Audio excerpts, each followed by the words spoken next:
So I want to talk to you today about some common sense things having to do with the timing of the rapture.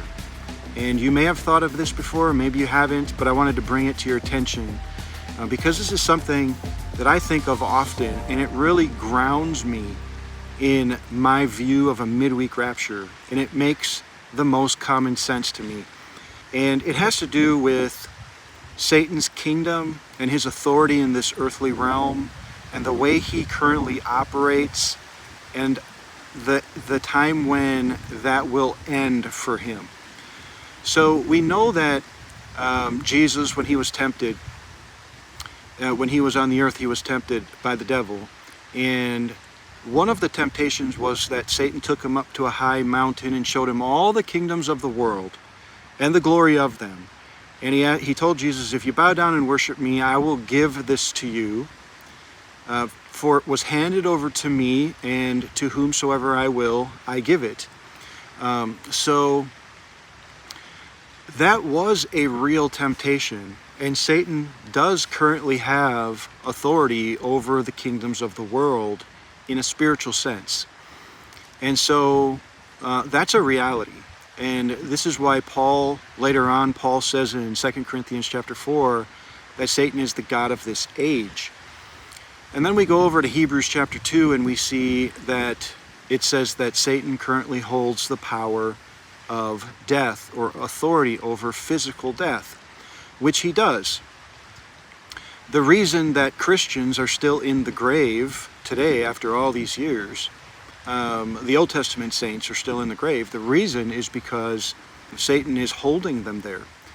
He has the authority to do that because he has the authority over death. So when it comes to the resurrection of Jesus, okay, Jesus never sinned. So he laid down his life. So nobody took his life. He laid down his life willingly, and he became obedient unto death. But because he never sinned, death couldn't hold him. Satan had no hold on him, which is why he was resurrected. He was able to resurrect himself because Satan had no hold. But Satan does have hold on everybody else because they sinned in their body, in their flesh. And so as long as Satan is in control of the kingdom of the world, the authority, that place of authority over the earthly realm, the resurrection cannot happen, because he will not relinquish his hold and his authority over physical death. So the day that Satan is removed from his position of authority is the day the resurrection happens. All right, so that's kind of the basis. But now let's talk about when that is going to happen. And we go over to Revelation chapter 12, and we see some events that happen, and one of them is called the war in heaven. And what's described in the war of heaven is that Michael and his angels fight against Satan and his angels, and Michael prevails. And then it says Satan and his angels were cast down to the earth. Okay, so the idea that has to be kind of considered is, what is the significance of the war in heaven and the result of the war in heaven? What is the significance of it? Now, if you were to look at the pre-week, the pre-wrath, and the post-week views, they would say that the significance of that has to do with Satan being allowed in God's heaven, by his throne, around his throne, and that he's there accusing the brothers day and night, brothers and sisters, day and night, and God just says enough is enough, and he casts him out of his heaven, and he's no longer allowed before the throne of God to basically pester God and accuse the brethren before him. And so those views would say that that's the significance of the war in heaven. The midweek rapture view sees the significance of the war in heaven in a different light. The midweek rapture view says this is the time when Satan is being removed as the god of this age. And so there's a lot of other things that we can get into there. But all of the different views, all of them, all the different rapture views, they all agree that the timing of the war in heaven happens at midpoint of the 7 years. But they don't all agree on what the significance of the war in heaven is, as I just shared. So, from the midweek rapture position, at midpoint, halfway through the 7 years, Satan loses authority as the god of this age, and therefore he also loses authority over death. He loses the power over physical death. And so the reason I don't believe in a pre-week rapture, some call it a pre-trib rapture, the reason I don't believe in that is because at the beginning of the 7 years, Satan will still have authority over death. He'll still have authority over this earthly realm as the god of this age. And the beginning of the 7 years is not the end of this present evil age. The end of this present evil age happens when Satan is removed as the god of this age. And that is described at the time of the war in heaven. That's when that happens. Okay? So then you could look forward. And so just to summarize, I don't believe in a pre-trib rapture or pre-week rapture because Satan is still in authority at that time. So at midpoint, Satan is removed and he no longer has authority, and that's when the resurrection happens. That's when the rapture happens. So if you look forward from there and say, okay, well, if that's the significance of the war in heaven, why don't I believe in a pre-wrath or post-week or post-trib rapture? For the same reason, just in reverse. Why would it be that Satan loses his authority and the power and authority of death is no longer in his grasp, and he can no longer hold people in death because he lost that authority, and yet the resurrection doesn't happen for another, couple years or 3.5 years? Because that would be the perspective of pre-wrath and the post-week or post-trib views. No, I believe the common sense tells me, and common sense would say, as soon as Satan loses authority, then the resurrection happens immediately. And we have confirmation of it in the scriptures in Revelation 12. As soon as Satan is cast down, there's an angel that gives an announcement. I mean, like right at that moment in time, an angel announces, now has come salvation and strength and the kingdom of our God and the authority of his Christ. That's when they come, at midpoint. And then it goes on to say why it happens at that point. It says, because, or for, the accuser of our brethren has been thrown down. Again, being thrown down means losing authority over this earthly realm. And we could connect this all the way back to Genesis 3:15, when the prophecy that God spoke over the serpent, when he said, the seed of the woman shall crush your head. He wasn't talking about his skull. He was talking about his authority. Shall crush your head, or authority.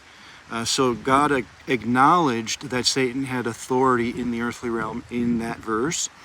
But he also said in the future that would be taken away. And we see this parallel. The end of that story happens in Revelation 12 when Satan is removed and kicked out of that place of authority. Now he still will be on the earth for the next 3.5 years. He's just cast down to the earth, but he's not locked up into the bottomless pit for 1,000 years until the end of the 7 years. So for 3.5 more years, he's still loose on the earth, so to speak. And he's still operating through the Antichrist to get together and form a coalition to come against Christ and to come against his authority. So that's common sense thing number one. And the next thing, it has to do with the sixth seal.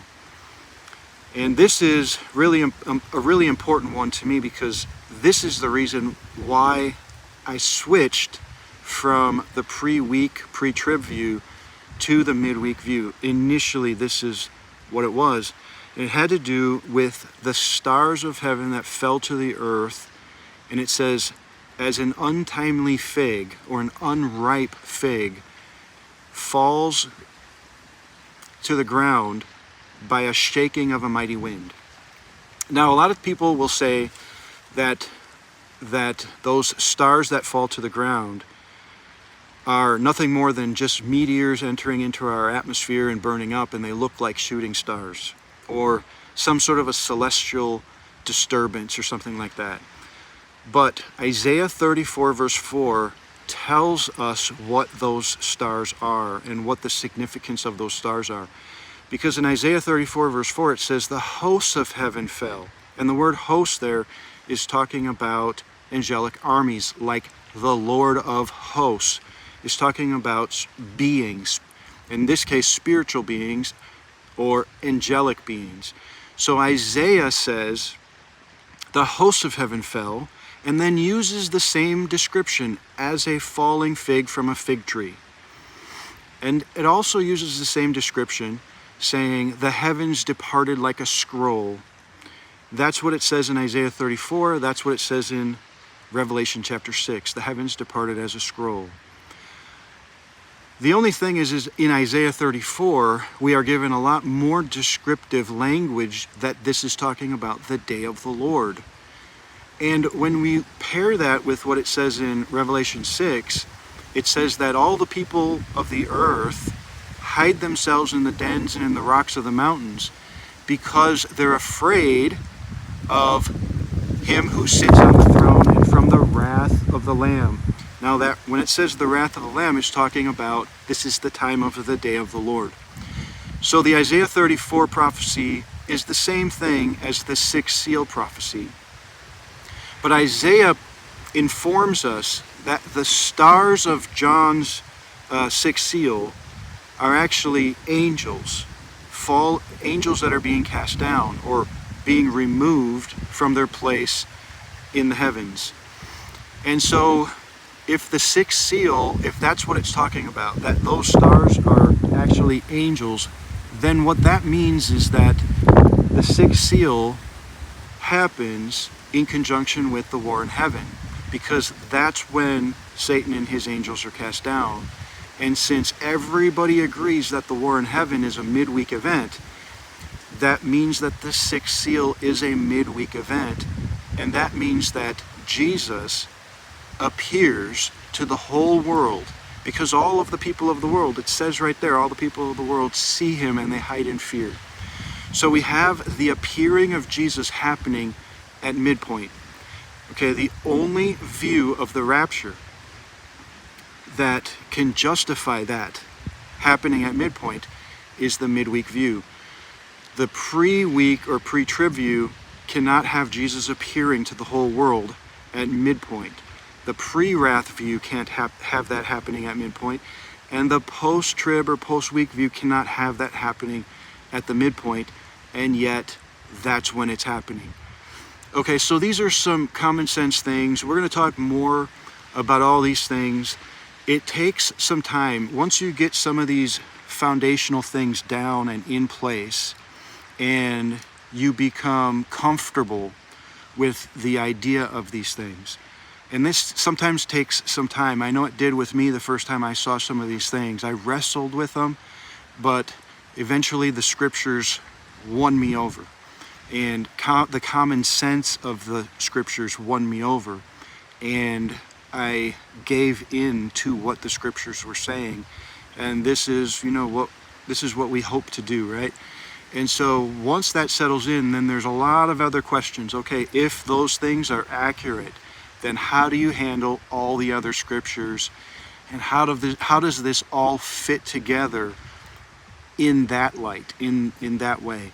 And so some of the things that I'm doing when I wrote my book, I kind of try to handle all of those other things, or I should say a lot of them anyway, and how to piece this all together from this perspective.